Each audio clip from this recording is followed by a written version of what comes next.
Hello everyone, and this is my review for WWE NXT on July 20th, 2016. And this show is based mainly around action, very little to do with promos. You had a promo in there, just promo-wise. You had a very quick promo from Asuka saying who would she rather fight. Very simple, she would fight either Bayley or Nia Jax or both, doesn't matter. Very simple. Like the only thing that seems to ever maybe hold Asuka back is the aspect of maybe lack of promo skill, and I can't really say that in the terms of her speaking Japanese, because that's a completely different thing. I don't understand that, but I mean in the terms of her speaking English here in America, two different stories. But it's a thing that you can understand she is learning down the road there. You also had a promo from the Revival talking about how they are the best tag team and they don't care who they have to fight next. Even saying that the Authors of Pain should thank them for softening up Jason Jordan, Chad Gable for them for tonight and everything in that aspect. But then they get interrupted by Tommaso Ciampa and Johnny Gargano, basically indicating that those are the next opponents for the Revival for the tag team titles down here in the very near future, because Jordan and Gargano obviously have gotten a win against them, and that's where they're probably going to end up going down the road here. So, to the action for the night. Rhino versus Samoa Joe. They had Samoa Joe win. This is a good way of going. You really don't want to have your champion losing too many one-on-one matches. I know Rhino's a veteran and all, and you could start a feud with that, but more than likely they're going to be starting a feud with him and with Joe and Shinsuke Nakamura. That should be a fun match for the next takeover, if that's the route that they decide to go. The match itself was okay. It was a bit slow. Like, you can kind of tell Rhino is slowing down a little bit more, at least in this particular match. I've seen him work faster paced matches and everything like that, but this was a longer match, and it did not fare too well towards the end. They did have some good hard hitting spots in there. Like I said, the match wasn't horrible, but it was a match that not everybody was really into all that much. Up next, American Alpha versus the Authors of Pain. They had the Authors of Pain actually attack Jordan Gable before the actual match, and then they kind of cut to commercial break, and when they come back, sorry, voice is still a little bit gone from my trip from Evo at this point. But when they come back from commercial break, you see Jordan Gable trying to recuperate a little bit. They're crawling up on the stage, and then it's like there was like the typical babyface thing. It's like, oh, screw it, we're gonna go down to the ring, we're gonna have this match, and it was go time.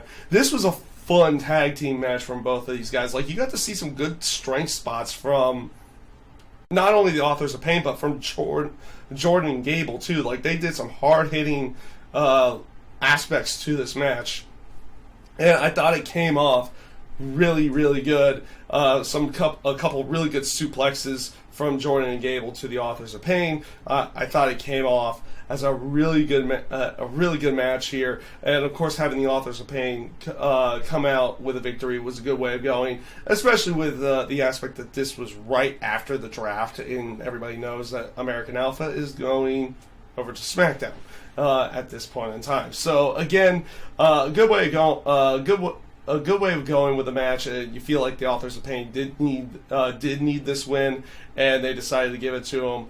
And like I said, really good match. I thought this was a very, very good match. Up next, you have Patrick Clark going up against Austin Aries. This was a really quick match. If there's anything to really say to it, if you watch it back, really, really good combo of moves for Austin Aries to go into the Last Chancery. He like does like a knee gut buster, or like to the face, I forget exactly where he hits, into a flip over type back suplex where he lands on his stomach and then goes into the Last Chancery after that. I thought it was a very nice little combo of moves.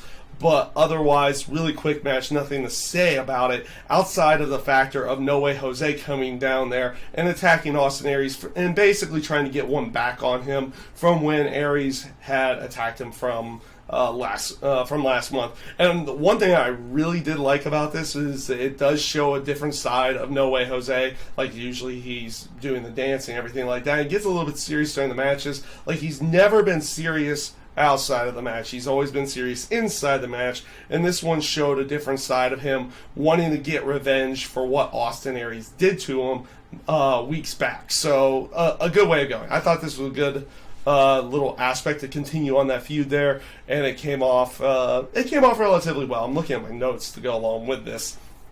So this brings me to the main event of the night, which was Nia Jax versus Bayley.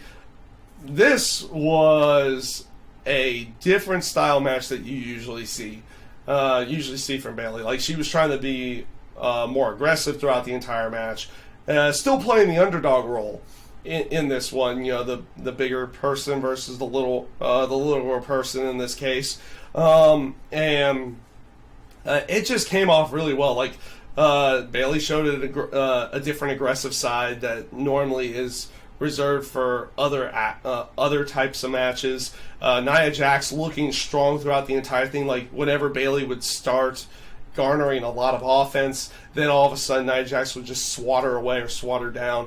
And it was good back and forth throughout the entire match, and a good story to the match as well. Like I said, Bayley trying to garner up the offense only to get knocked back down. Nia Jax staying in control for a good chunk of the time. Nia Jax has gotten tremendously better in the ring over the past 6 months. It is definitely showing in these matches with her and Bayley and her and Asuka.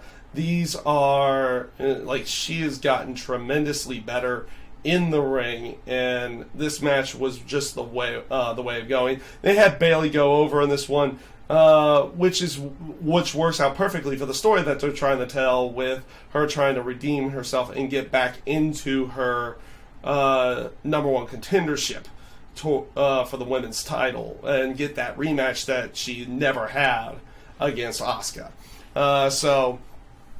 Good way of going. Nice finish to go along with it. It looked like Nia Jax was going to drop the leg, but decided to try to finish off Bayley with a second rope move. Bayley gets up and does the Bayley to belly off the second rope, gets the victory that way.